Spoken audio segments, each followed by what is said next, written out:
Wallahi, my brothers, in my very little time in da'wah, I've come across two types of people. One is the one who thinks he's a bad boy. He thinks he's a gangster.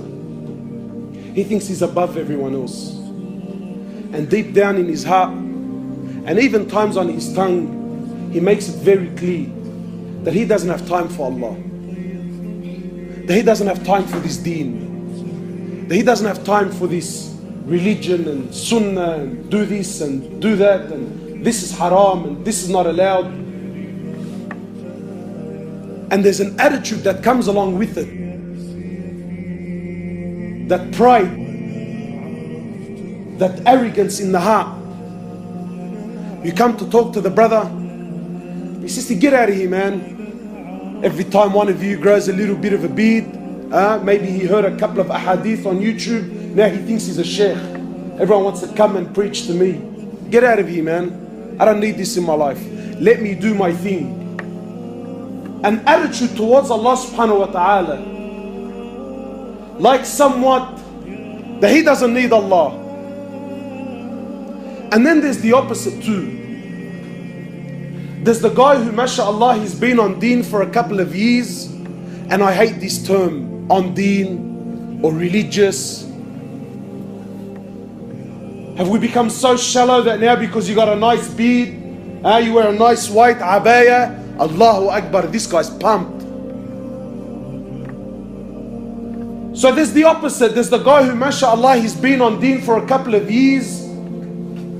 He starts believing in his heart, whether we're honest or not tonight, wallahi, in the depths of our hearts, in places that we don't talk about, wallahi, we start believing that I'm something. We start looking down at others.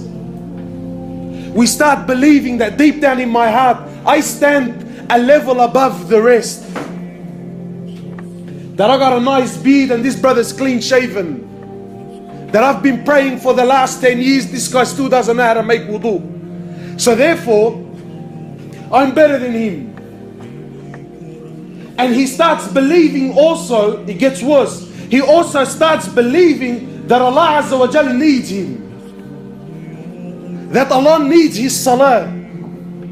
That Allah needs his charity. That Allah needs my tasbih.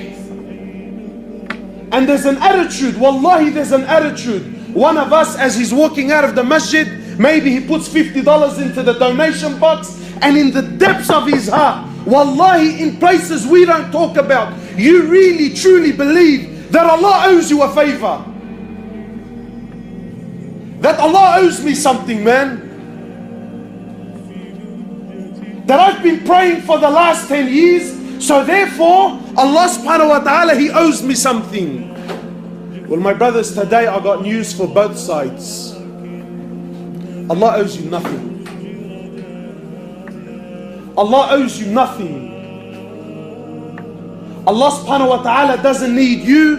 Allah subhanahu wa ta'ala doesn't need your salah. Allah subhanahu wa ta'ala doesn't need your fasting. Allah subhanahu wa ta'ala doesn't need your money. Allah subhanahu wa ta'ala doesn't need your time. Allah subhanahu wa ta'ala doesn't need your da'wah. Allah subhanahu wa ta'ala doesn't need your bead. Allah Azza wa Jal is free from all, from anything. Allah Azza wa Jal needs nothing and no one. We need Him subhanahu wa ta'ala. Don't be fooled. Don't let shaitan play with your mind. That look at you, mashallah, you've been on deen. You're a cut above the rest. You're nothing. And you little bad boy who thinks he's something, you know, Allahu Akbar, wallahi, nothing burns my soul more than a brother who puts on a cloak. He puts on an image that's not him. And what's worse, wallahi, most gangsters, they only look down at Muslims.